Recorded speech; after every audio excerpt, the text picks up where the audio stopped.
Welcome to Live the Final Third with Stephen Kilbreath. More life, more stories, and more ahead. Through hopeful, honest conversations, we'll talk with people turning experience into purpose, connection, and impact. These are real stories from real people creating real momentum. Live the Final Third shines a light on people using experience, curiosity, and heart to make a difference in this season of life, including some familiar voices from Stephen's years in the media business. Because the Final Third might just be the best one yet. Hey there, welcome to the Live the Final Third podcast. So glad that you're joining us. My name is Stephen Kilbreath. Make sure you check us out on our website. You can see and listen to some past episodes that we've had. We've had some great guests, some great conversations. It's all about more life, more stories, more ahead.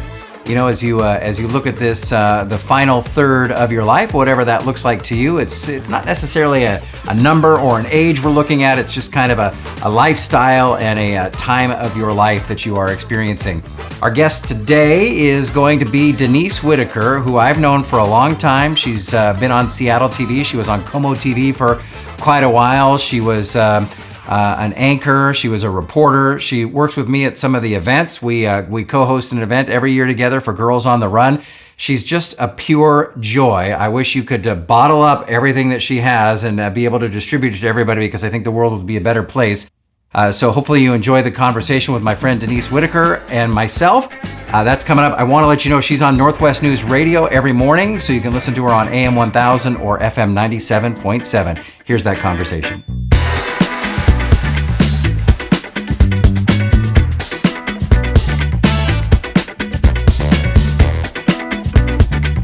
It's like when we're at an auction or an event together. I don't know what to start with. I never know what to say. It's like, hello, how are you? Hello, right? How are you? Yes. Hello, welcome Denise. Welcome to Snoqualmie. How are you doing? Excellent. Awesome. Well, thanks for coming out. I said awesome, and I just said before we started recording that I was not going to say awesome anymore. That's your little catchword. It is, and I don't know why it is, because it's not something I said growing up or anything like that. I don't know why. Why do you think that is? I don't know. Do you want to know what mine is? What is it? Actually, whenever I am making my way through a story, right? You're on breaking news and you're on the scene and you have to keep telling people what you're seeing, what you're hearing, what's happening. I would always say, actually, and finally I'm like, why do I keep saying that? Stop saying it. What's interesting is when you're on the air and you're saying that, in your mind, you know, you're reading the script or you're reading the story or whatever, you know that you've said that, and you're just punching yourself, because it's like, why am I doing this? But you know, awesome and actually are not as bad as True. So give yourself a break. I guess it's something, and so I guess that's awesome. Actually, that's pretty awesome. So there you go. Tied it all back in there. But Denise Whitaker is here with us today. This is great. Denise and I have done a handful of events together. And we also run into each other at Seahawks Super Bowl parades. Right, and the State Fair. That's right. We did run into each other there as well. But kind of known each other off and on for a lot of years, and I've always enjoyed you on TV. I know we've talked about that a lot in the past, about the career at Como and all of that, how you were my mom's favorite on the TV, the picture tube and all that. And I may have told you this story, but I always thank the good Lord above that Dancing with the Stars was on Channel 4, because she would have never seen it if that weren't the case, because she has not turned it off of Channel 4 since I was a kid. Right? That's it. That's Is it not broken? You can't go anywhere else? I don't know what it is, but growing up, the only thing we got was Channel 4 when I grew up in Anacortes, or Canadian TV. Yeah.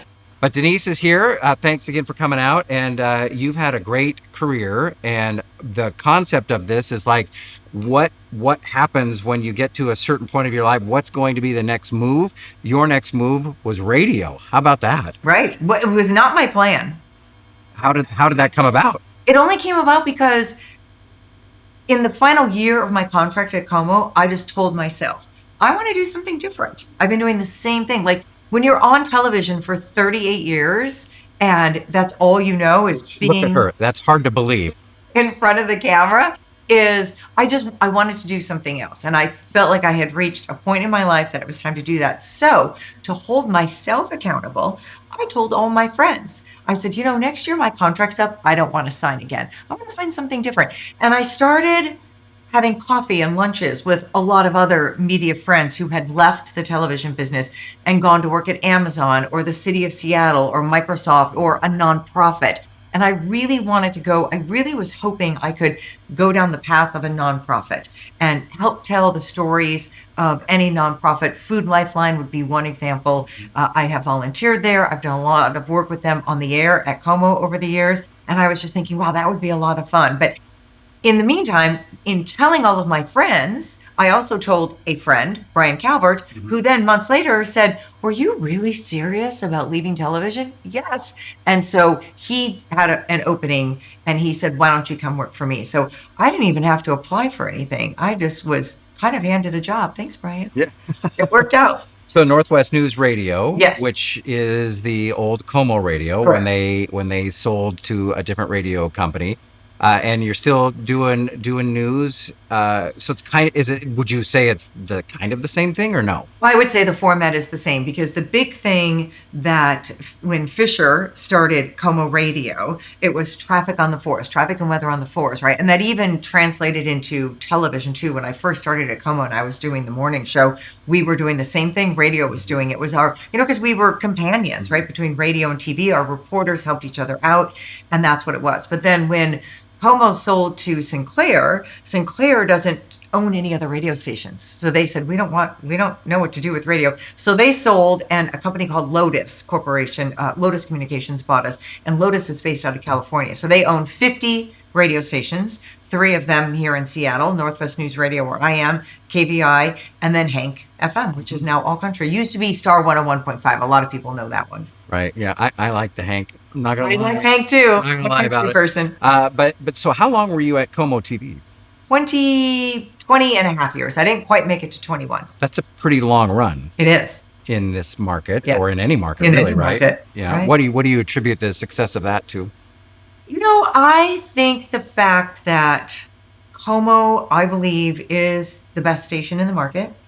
I believe that Fisher Communications, when they owned Como, really inspired the family atmosphere of watching out for one another, really working together as a team, really having each other's backs. And I think that nurturing nature that Como has had and still has today makes you want to stay. You don't want to leave. You don't feel like these are coworkers. You do feel like they really are a part of their family. And I've had that in other stations I've worked, but the previous place I'd ever stayed any length of time was 10 years when I was an anchor at the NBC affiliate in Little Rock, Arkansas. And again, I'm still great friends. So you say 20 plus years is a long run at Como. My former co-anchor that I left in Arkansas, he's now been there 35 years and he's still anchoring the shows.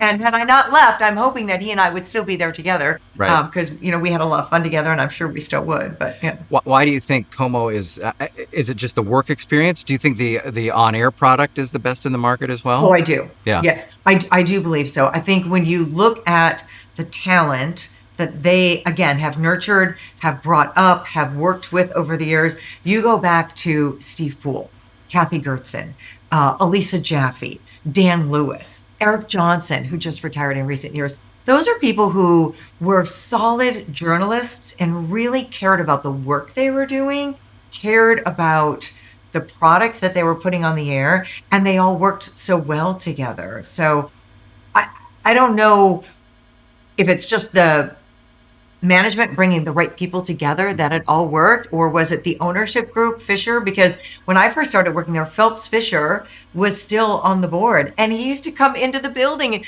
"Hey Denise, how you doing?" And I mean, it was so great. You don't get that anymore in corporate America. How often do people like that, especially from original ownership group, come in and hang out and have coffee and how you doing every once in a while? Yeah, that's pretty cool. Yeah. The product that's on the air, do you, in the 20 plus years that you were there, do you feel that it has changed, or is it harder journalistically? Oh, it's definitely changed. I think because you have to change. You can't, if you stay stagnant in any business, you're not going to survive. So certainly I do believe that no matter what you're doing, you have to change with the times, and certainly things have changed at Como, and maybe some for the better, some not so great, but again, you have to make changes.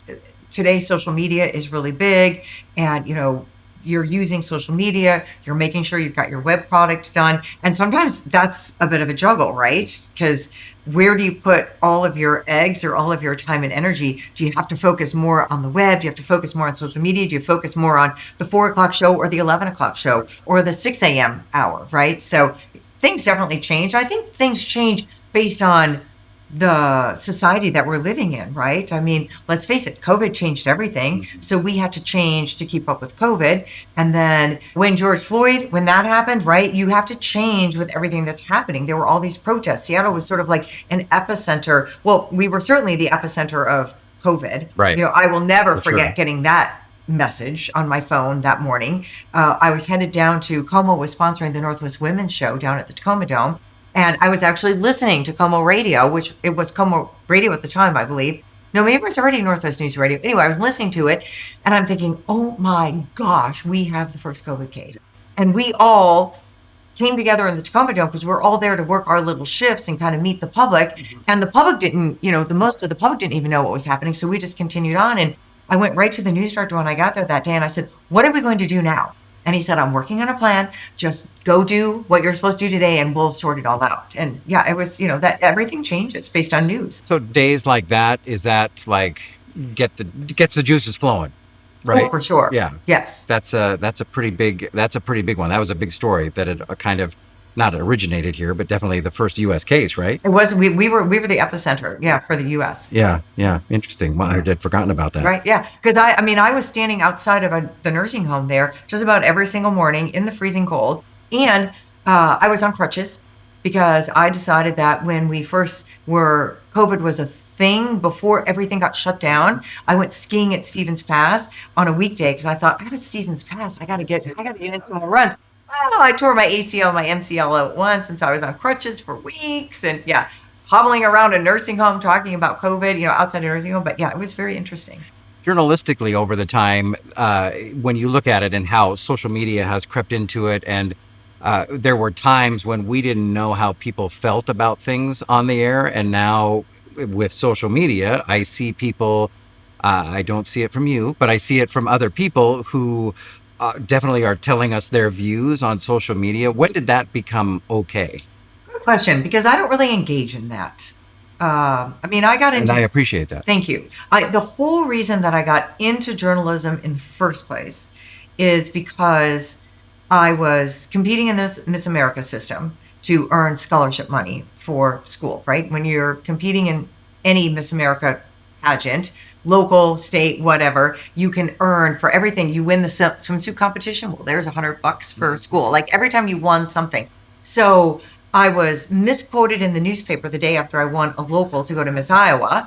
And then I was also in a car accident the same night. And the next morning in the police blotter, because this is Dubuque, Iowa, it's a small town, and it's back when I'm in college, the police blotter put me as a passenger in the car of the driver that turned in front of us, who was cited for DUI. Oh. So now if people read the whole newspaper the next morning, in my mind, all they're seeing is, oh, this is lovely. This young college student won this pageant, but wait, she said, what about the director? And then they flip the page and she was in the car with somebody who was cited for DUI? No.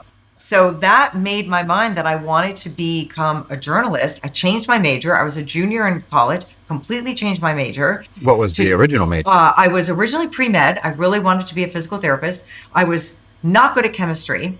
So by the end of my freshman year, I had dropped the pre-med idea and I was just fulfilling all of the requirements, all of the basic classes you have to take, trying to figure out what I wanted to do. So I decided to become a journalist so that I would work my butt off every day to make sure that I was accurate and that I was fair. And so engaging in social media commentary is not part of my DNA. But why do you think it's so prevalent now? Is it because people are trying to get clicks? And I'm not talking just about the way things are written, because that's another story altogether. The way things are written by some local stations, not the one you used to work for, is very trying to get people to engage and enrage and comment and all that kind of stuff. I kind of sense that. But where is it? Where there doesn't seem to be a line anymore.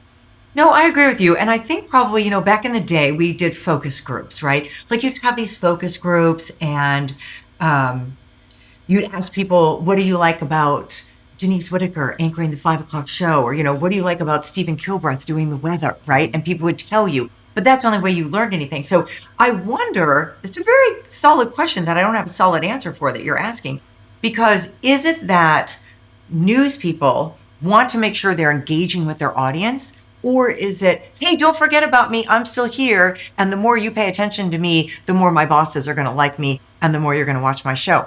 I don't know what the answer is.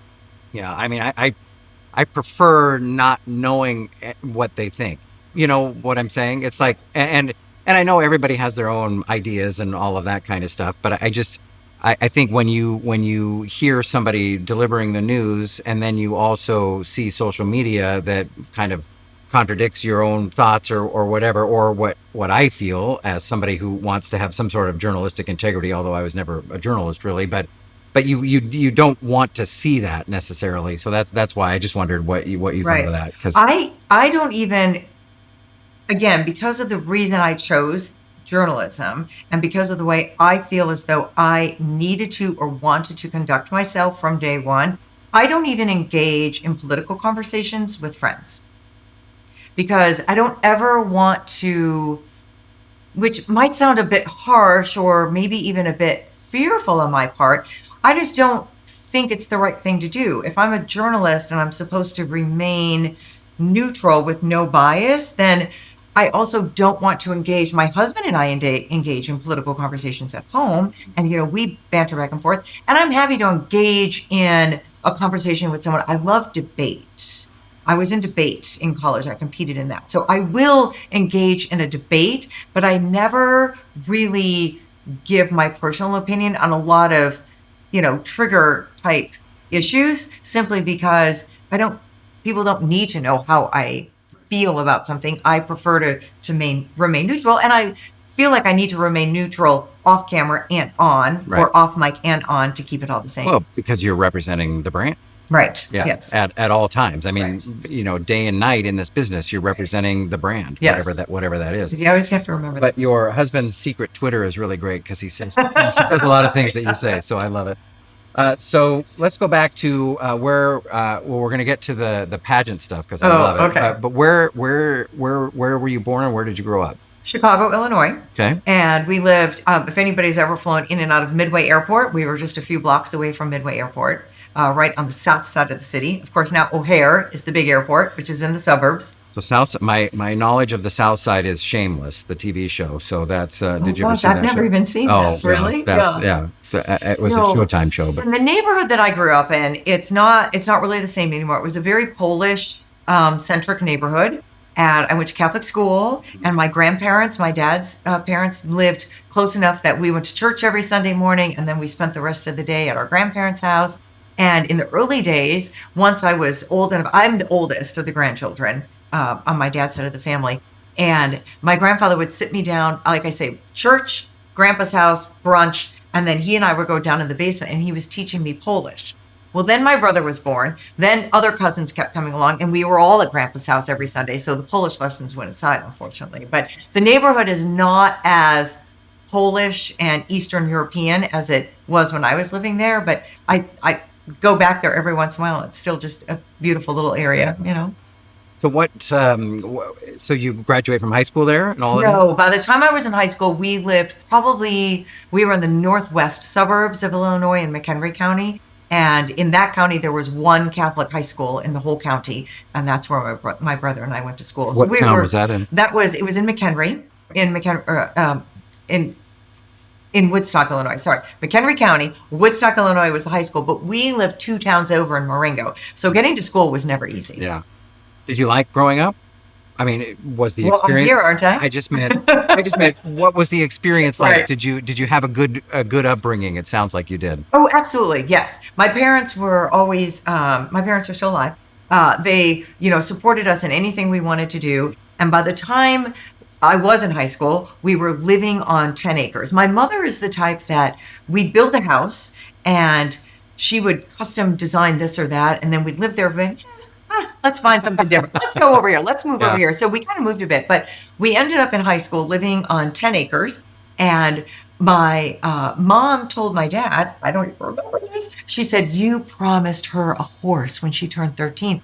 And I thought, well, I'm not going to say no. So my dad bought me a horse when I was 13. We found a horse, an Arabian. So I grew up riding, not grew up, but in high school, riding horses. And all my friends in that area all had horses. And every day after school, that's the first thing we do. We'd say, we're meeting at this intersection or that intersection. We'd ride our horses together, and then we'd ride around together and had a great time. So, pretty idyllic, right? Yeah, I mean, really. And we lived on, so fun. Like here, you can float, like in Yakima, right? You can float the river and do all kinds of stuff here. And in that part of Illinois, we lived on, it was a river, but it was more like a stream, what you would consider a stream here. But our property was a rectangle that the river cut through. So in the summertime when it was hot, and if anybody knows Midwestern heat and it's humid, we'd have my mom drop us several miles upstream at a bridge, and we'd get it in our inner tubes, and we would float, like the whole neighborhood. We would float in our inner tubes all the way down to our property, and then we could just get out and walk up to the house and get lunch and do whatever. So it was fun. Yeah, I have not ridden horses too much. Like once or twice, maybe. I had an experience as a child that scarred me. So we were in San Diego at this park, and it may have been a pony or something, I don't know. But I was riding on it, and there was this other little girl next to me. I was probably 7 or 8 years old. And my horse ran off into the woods, and her horse also ran off into the woods, and they started doing things that, I'm not supposed to see as a child. And so they had to corral these two. And so it kind of scarred me. So Were you on the horse? I was. Oh, Yeah. okay. Now, see, my horse used to buck me off all the time. Oh. It was an Arabian mare, and mares are kind of temperamental, and Arabians are very high-spirited.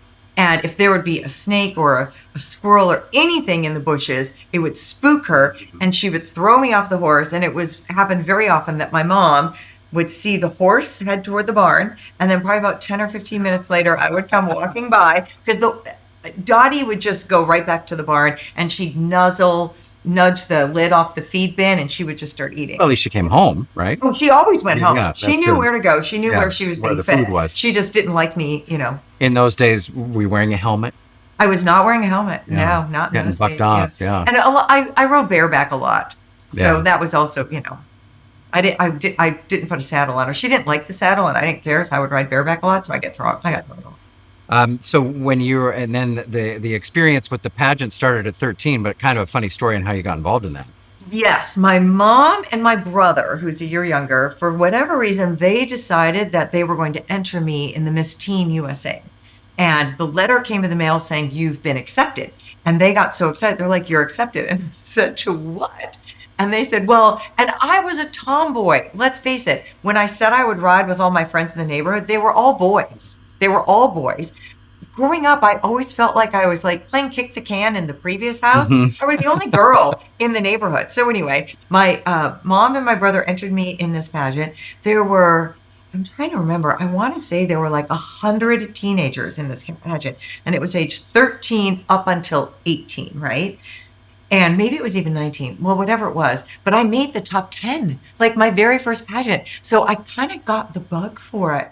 If I hadn't, I can't say, but I really don't think if I had done well, I would have just been, okay, that was fun, move on to the next thing. Is this the one that's on TV and stuff like that? Is that Well, Miss USA. So we're all familiar with Miss USA, right? That goes on to Miss Universe. There's Miss America, and then there's Miss USA. And Miss America is a scholarship program, and Miss USA is more.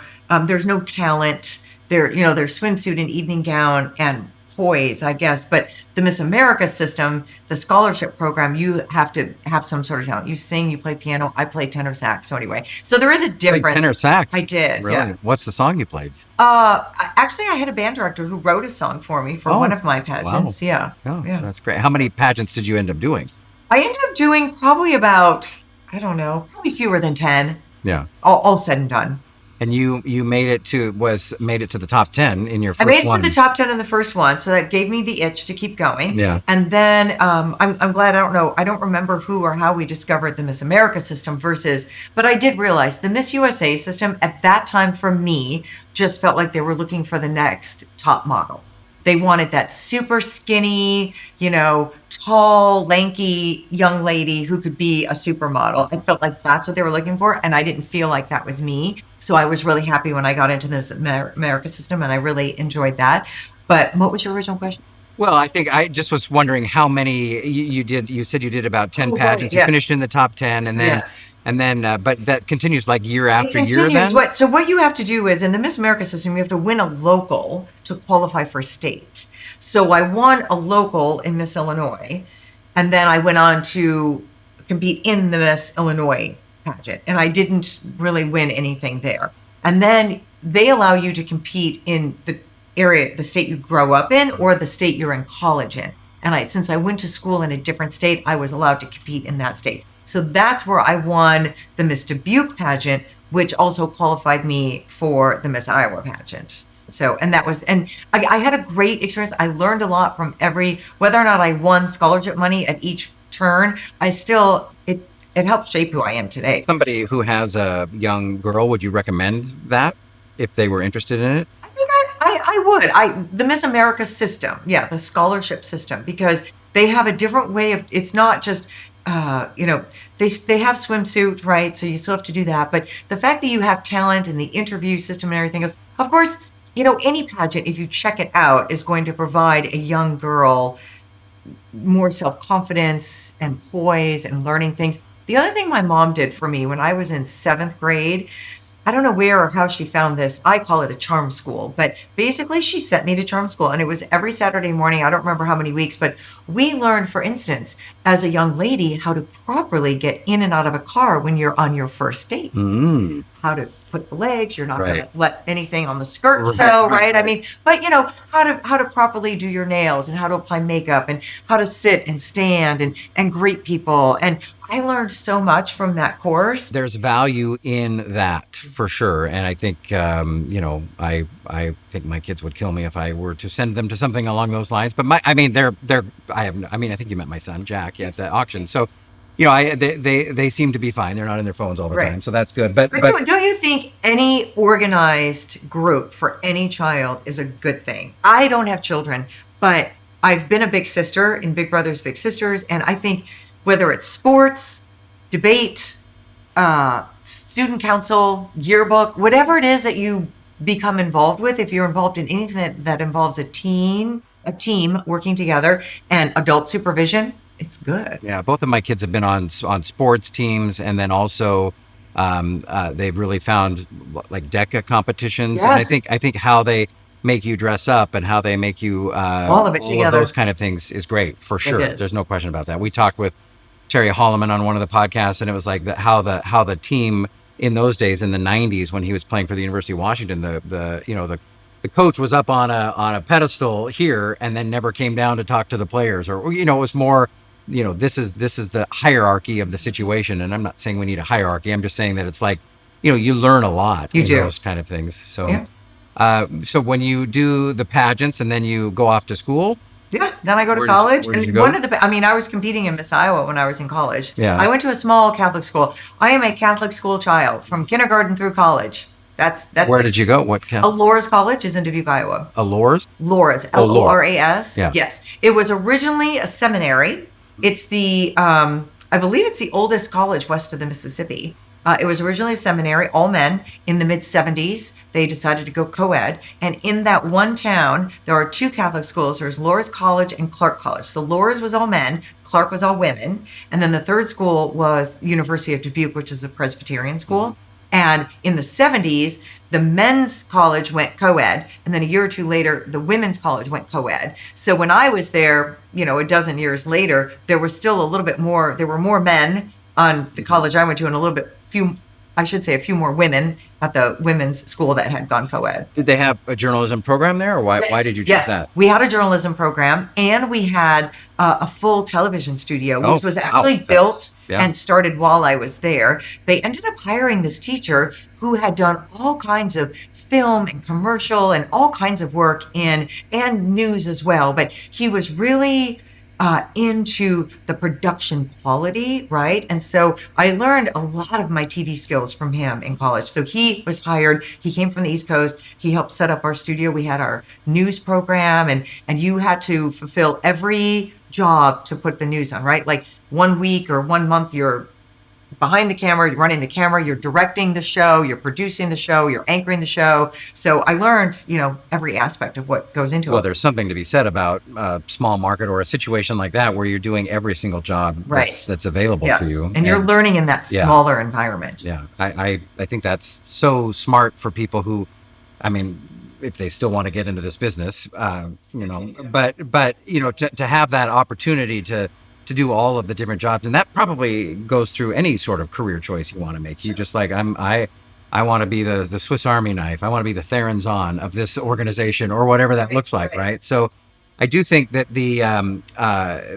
then you go to Little Rock right after that, or No, I went, so I was hired in Dubuque and I got that job. I graduated looking for a job. I was really shy, even though I don't seem like it, but in that area, trying to like find a job and cold call somebody, so I called the local TV station and said, now my maiden name, are you ready for this? Is Pivovarczyk. Okay. It's a good Polish name. So I called the TV station. I said, hi, my name is Denise Pivovarczyk. I've just graduated from Loras College, blah, blah, blah, blah, blah. I have degrees, I have this, I have everything. Do you have any openings? And Joe Dank on the other end of the phone said, I have one. It's for weekend weather. And if you're interested, be in my office at 10 a.m. tomorrow morning. Great. So I get off the phone, get all the info, and then I'm thinking, wait a second. How did I just get an interview by cold calling? Right. So when I got there the next day, I asked him, I said, okay, you have to tell me. I could have, half a face and weigh 500 pounds and, I don't know. And I said, how did I get this interview? And he said, the night that you on Miss Dubuque, I was working at the cable station and I was directing the show that we put on local TV. So when I said my name, he knew who I was from about 18 months earlier when he had been working at the cable. That's funny. Yeah. Yeah, that's great because there's, and again, we've talked about it with other people. It's those connections you make along the way, and so decisions that you're making early in your life that are going to help out in the long run. Yes. You don't know they're going to help out, but it's going to.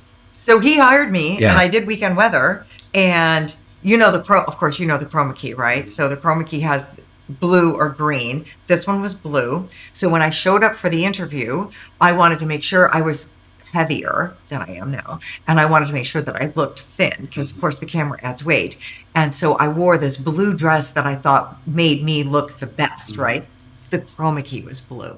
So when they had me do the audition, all you saw was my neck and my head. So Tim, the meteorologist there, he gave me his suit jacket, which was hanging on me. And I did the audition in the suit jacket. So I got that job and I worked there for a year. And then I left and went to the Quad Cities, which is on the Illinois-Iowa border. And I did the same thing there, weekend weather and weekday reporting. And that's where I met my now husband. And then I really didn't like it there. It was a bit of a toxic work environment. And so even though we didn't use those words back then, and then I moved on to trying to get another job. And Joe, who gave me my first job, got the call from prospective employer number 3. And he called me and said, Les Van just called me for a reference. I said, yes, that means I'm in the running.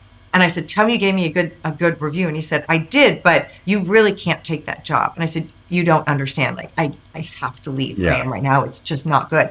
And he said, no. He said, don't say anything. So he said, just give me a day. So he calls me back like 2 days later and he offered me a main anchor job. So I got away from doing weather. And so my third job was main anchor. And I stayed there for a couple of years. And then I went to West Virginia and did a show similar to Northwest Afternoon, but it was a 30-minute show that they hired me to produce and anchor. I did that. I did mornings. I did a bunch of stuff there. Then I went to Little Rock. Then I came here. 6 states. That's a lot. It's a lot. But, but most people don't have the longevity of this business because why do you think that is? They get tired of it or what's the reasoning for? Life throws you curves, right? When I took that job, I was dating my husband and I sat down. I said, so this has really been fun, but I just got a job and I'm moving to another state. Yeah, exactly. And he just looked at me straight face and said, okay, well, I'll just go with you. And I literally sat there stunned because that was not my plan. But then I am a smart person. Oh, wait, that means he's going to still pay half the rent. Yeah. Well, here we are 30 some years later. Yeah. Well, that's great. And how do you make a marriage last that long? What do you think that is? What's the secret to that? That's a good question. just communication. I don't know. I mean, adventure together. We do a lot of adventures together. Yeah. We ride motorcycles together. We have matching bikes, by the way. It's kind of silly, but we have matching bikes. Boating. We've done adventure racing. He's climbed a few mountains with me. So yeah, you just have to have similar interests and then allow each other your space when you need space. So when you come out to Seattle, then is it for the morning anchor job, Yes. right? Yeah. And what did you think of Seattle? Had you been here before? I had never been here before I came for the interview. Yeah. Yes. And you instantly fell in love with the Northwest, or Yes, or did it take a while? No, I think we did. And part of that was when I took the job. Well, when I took the interview, my husband and I we had shipped our bikes out to the East Coast, and we were going to bike Acadia National Park and Cape Cod and all of those areas. And I had to do the job interview in O'Hare Airport while I was flying out there to meet my husband because he was there on a conference. And the news director and I figured out the only way I could possibly audition for the job was to come in the middle of my vacation because of everything else that was happening after in each of our, respective lives. And so we flew back to Seattle, and I told him, I said, hey, I have like a suitcase full of biking clothes. Like, what do you wear in Seattle? I've never been there. And the late Jim Tellis, bless his soul, he said, listen, I don't care what you're wearing. I just need to see you, and you're going to do an audition. And if you do it in bike shorts, I don't really care. He said, that's not what I'm looking for. And I said, okay, just checking. So he remembered that, and I started work there in December. And by about February, the station came to me and said, would you like to climb a mountain? And I don't really know what to do with that, but it was to raise money for the Fred Hutch. And once they told me what it was, I had been on the board for Susan G. Komen in Arkansas, and I had done a lot of, fundraising for breast cancer research. So I immediately started climbing mountains, and I think that helped seal the deal of me loving the Pacific Northwest. That's great. You anchored for a long time too, right? In the morning? Yes, I was on the mornings, I was on the weekends. They kind of bounced me around a lot. But, as Matt Markovich famously came to me one day, he said, you're such a cockroach. And I just looked at him and he said, Denise, that's a compliment. Like, nothing can kill you. Yeah. You're still here Yeah. and you're still plugging away. And I said, oh, okay, thanks. Yeah. Thanks, Matt. Yeah, I mean, initially I wouldn't have thought of that as a compliment, but that's how it goes. That's how it works. That's how it works. What's like some of the experiences here in Seattle in the media? What's like one thing that, like a story that you did or something that stands out that's like, oh my gosh, I was a part of this? Is it the COVID thing or is it something else? Like I was there.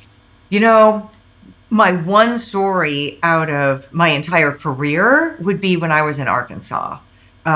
Here, there's plenty. COVID would be one, and little things that like other people might not remember. But the biggest, to me, feather in my cap was covering the Whitewater trial in Arkansas when that happened.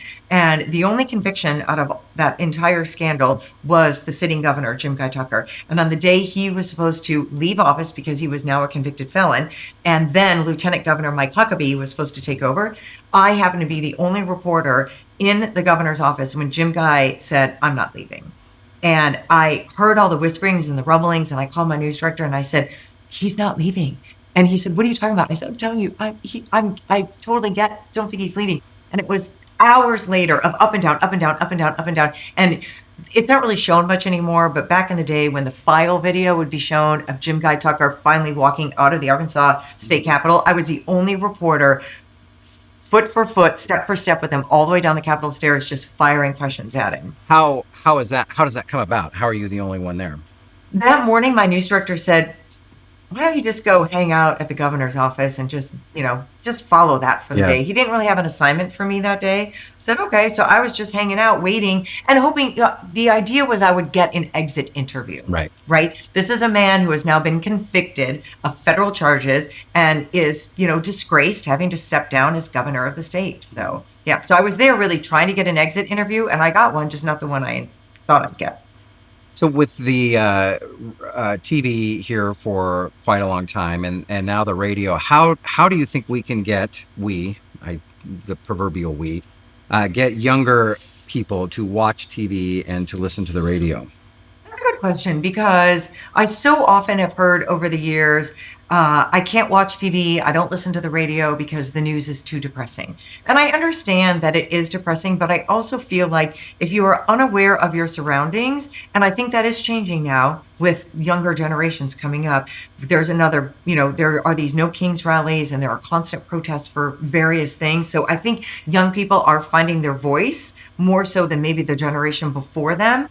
But you can't just close off your brain and your mind to what's happening around you. I mean, certainly you want to seek good, fun stuff too, and be with friends and have a great community. But I think we also need to make sure that we are aware of what's happening, whether it's bad, crime related or not, because I think the underlying root, when you really think about it, the underlying root of probably all crimes, other than those who are purely trying to get money for drugs, but how is it that they ended up becoming addicted? How is it? And if you look at the root cause of everything, it's because somebody needs help in some way. Is it that they had a poor childhood or a poor upbringing? Is it because they lived in a poor situation where they never felt like they had a leg up anywhere?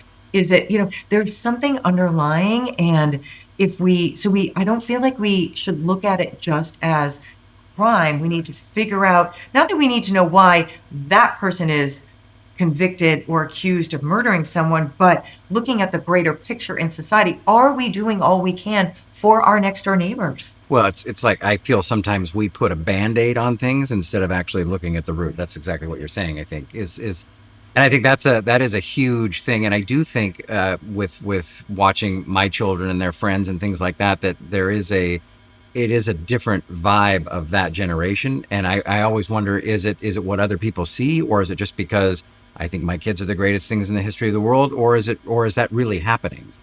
I mean, what do you see? I think it's happening. Again, I don't have kids, but my friends who have kids, I see how they're taking control of their lives and how they're dealing with misfortune or with unpleasant circumstances.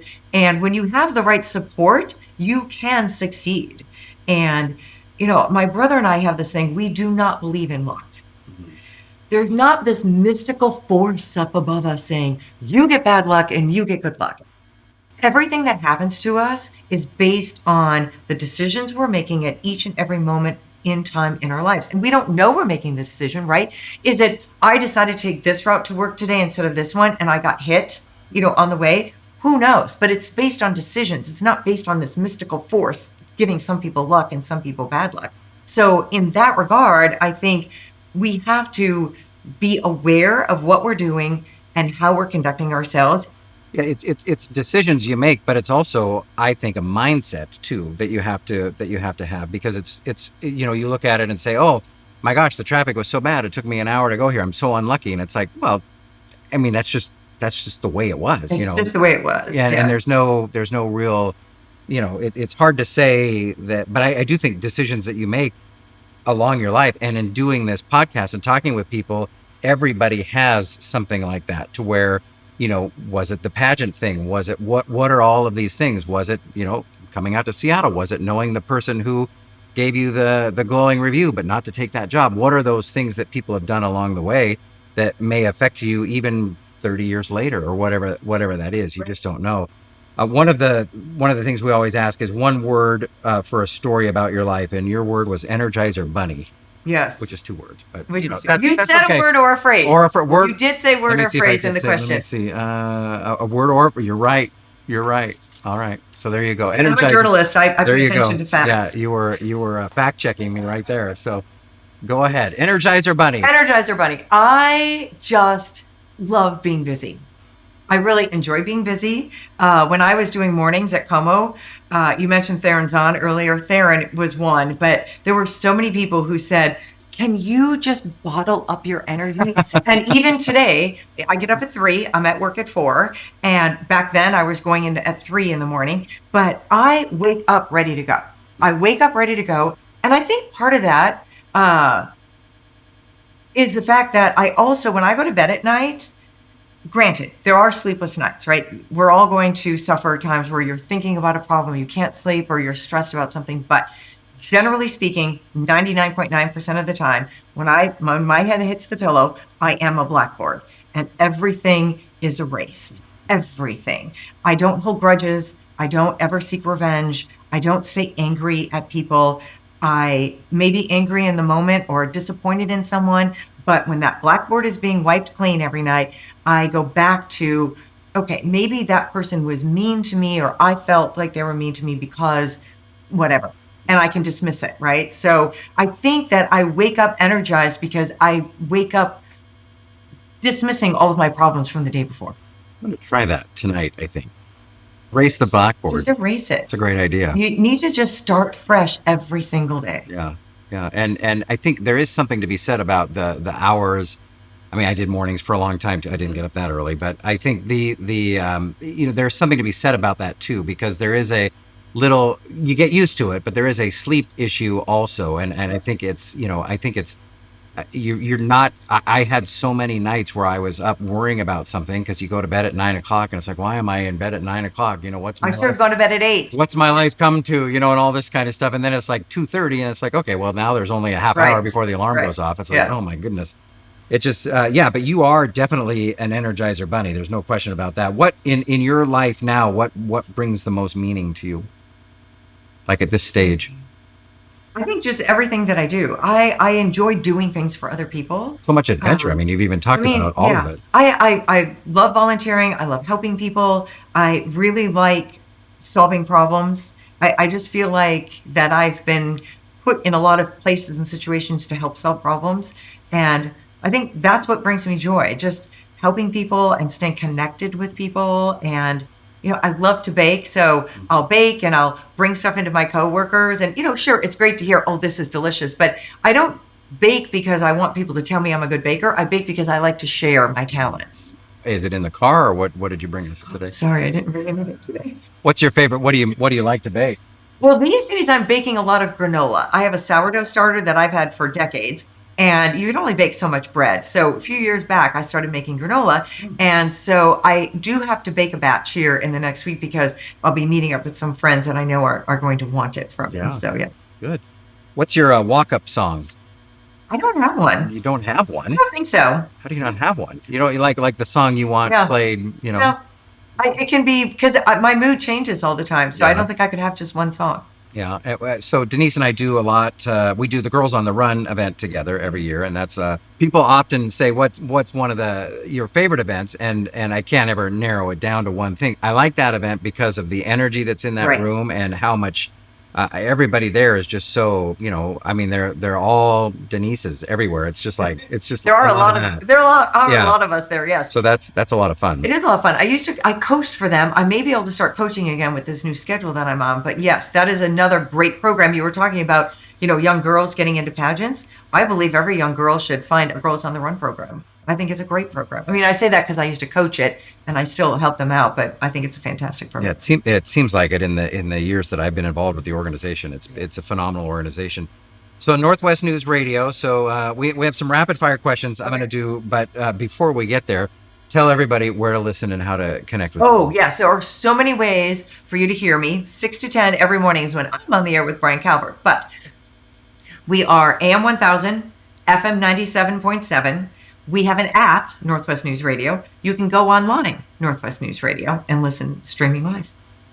Do you find that more people everybody always says, oh, it's such a crazy time. I think it's always been a crazy time, right? There's always stuff going on. I think when you get to a certain age, you just maybe pay attention more, or social media probably doesn't help with everybody's moods and things like that. Do you find more people are listening now to news radio? I think people are used to listening to AM 1000, and so that's a habit that they keep in the car because they're getting traffic. I also think that it depends on the person too, and I mean like the person who's on the air, because when I joined Queen City Yacht Club, so many of the members said, I never used to watch Como News, but you're on the air, so I watch it now. And now I have a lot of people say, I listen to you every morning. And some people, that was already their habit.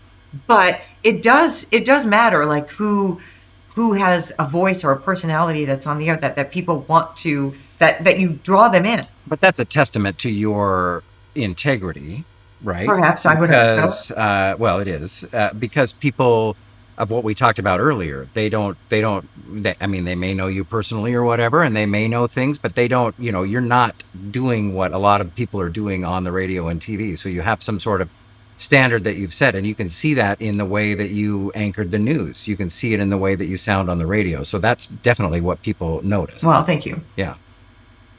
So yes, Rapid fire. I've been told by my therapist, if somebody compliments you, just take it. That's what my husband tells me. Don't try to, Thank you. Because I always go, well, I like this person better. It's like okay. Well, we already know number one, morning or night. Probably a morning person. Yeah. Beach or mountains. Ooh, that's tough. Beach. Window or aisle. Window. Yeah, everybody's window. I don't know. I guess I'm the only. Trevor, I need to cross that one off because everybody answers the same. I like sleeping against the window and having that little extra shoulder room and looking outside. And this doesn't necessarily mean alcohol, but what's your drink of choice? Although you're a member of Sigillos right down the street here, right? I make a 2-gallon pot of ginger tea every week, and I walk out the door every morning with a 20-ounce bottle of ginger tea. Is that what's in the... It is what was in there earlier this morning in my water bottle. What are you? What was your first concert that you went to? Oh, Mr. Roboto. Styx? Styx. Yeah. My brother and I, we convinced my mom to drop us off and let us go to the concert before we could drive. What did you think of that? We loved it. Yeah. We're like top row, way up in the in the nosebleeds. Styx is one of those that I loved them growing up as well, but where everybody kind of makes fun of them to this day, right? It's like Nickelback. I don't know. It's like the Nickelback of the 70s. We were in junior high. Yeah. So I don't know. High school, yeah. What's your favorite TV show? It doesn't seem like you have time to watch any TV, but is there anything you stream or watch? I've been watching The Diplomat with Kerry Russell. Love that show. But The Big Bang Theory is always a good one too. What's your favorite snack? Like if you're snacking on something? Popcorn, truffled popcorn. Truffle popcorn. Yes, we make it almost every night at my house. Yeah, I'm a popcorn. I have popcorn almost every day as well. I don't know why. I think it's because I'm addicted to butter. Oh, no butter on mine. Oh well, that's a little spray of olive oil. That's going to be an issue. So there you go. What is your most useless talent? Oh gosh, I don't know. Useless talent? Everything's useful. Baking, cooking, exercising, working out. Mine's backing up a boat trailer, but I guess that's. Oh, I am so good at that. Oh, are you? I can teach you. Yes, I am a pro. That's good. I am a pro. Is there something that you pretend to understand but don't? Oh. Can't say it because that will ruin your on-air integrity. Yeah, it might ruin my on-air integrity. You know what? One thing that is hard on a daily basis, you would get this, is when you have to pronounce words and names that suddenly come up on the script. You're like, shoot, I really should have read that. And you'd be amazed how many people don't actually look it up or ask beforehand because you hear it to this day on TV especially. It's like, wow. Right. And some of the writing is like, wow, maybe you should have pre-read that before you went on the air. So it's a little shocking sometimes. Well, cool. Well, thank you for coming out here. I appreciate it. Anything else we missed or do you want to say or? No, I mentioned mountain climbing. The only other thing that is on my feather in my cap is flying with the Blue Angels a couple years. Oh, wow. Yeah, you got to do that. I did get to do that. Did you stay awake the whole time? I did. I think I had one because you get this tunnel vision, and I don't think I completely passed out, but there was this flash of, oh boy, I wasn't paying attention. But do I have time to tell you the quick backstory on that one? You can always cut this out. So back when I was in Arkansas, North Little Rock Air Force Base was there, and the Blue Angels were coming. And a really good friend of mine, Rod Dunn, he had hooked me up. He was in the reserves then, and he hooked me up with some of the people at Little Rock Air Force Base. And I had been selected as the person to fly with the Blue Angels back then. So this is 25 years ago, and a little more than 25 years ago. And then my news director decided, my male co-anchor would be the one who would fly with the Blue Angels. And I was so very unhappy, very unhappy. So to that day, fast forward, and I apply, because you have to apply for it, and it's a whole thing. So I applied for it in 2023, and then the news director at the time forbid me from doing it. forbid you? He forbid me from going with the Blue Angels. Even though Why is that? Like, there were lots of reasons. Okay. And I felt like I had countered every argument, but anyway. And so I had to call Seafair and But you say, had to erase it off the blackboard? I had to erase it off the blackboard. Yep. It was a tough day and I was very unhappy. And my husband did not erase it off the blackboard for weeks, but for me, it was erased. And then a year later, Seafair came back. The air show people came to me and said, listen, we understand there was an issue last year with you being able to go. We want to put your name in for this year. And I said, okay, I can't go through that again. So let me talk to the general manager. So I went to the general manager and I pleaded my case. And then I went back to Seafair and I said, okay, you can put my name in again. And I was selected again. And then I actually got to do it in 2020. Was it the same news director? It was the same. Oh, really? Yes. Yeah, because I mean, those are can be revolving doors. So I wondered if that, yeah. It was the same one. But the GM overrode that.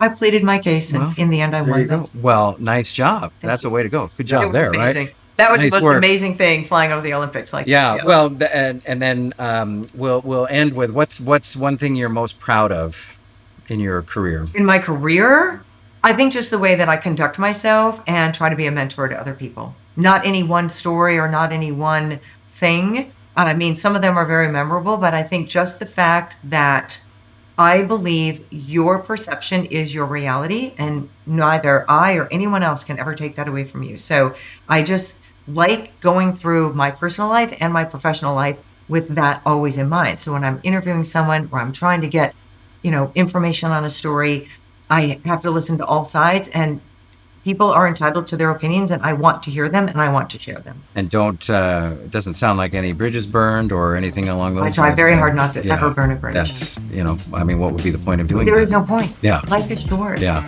Life is so short. It is. That is for sure. Well, always a pleasure seeing you. So thank you for you. making the trek. Thank you.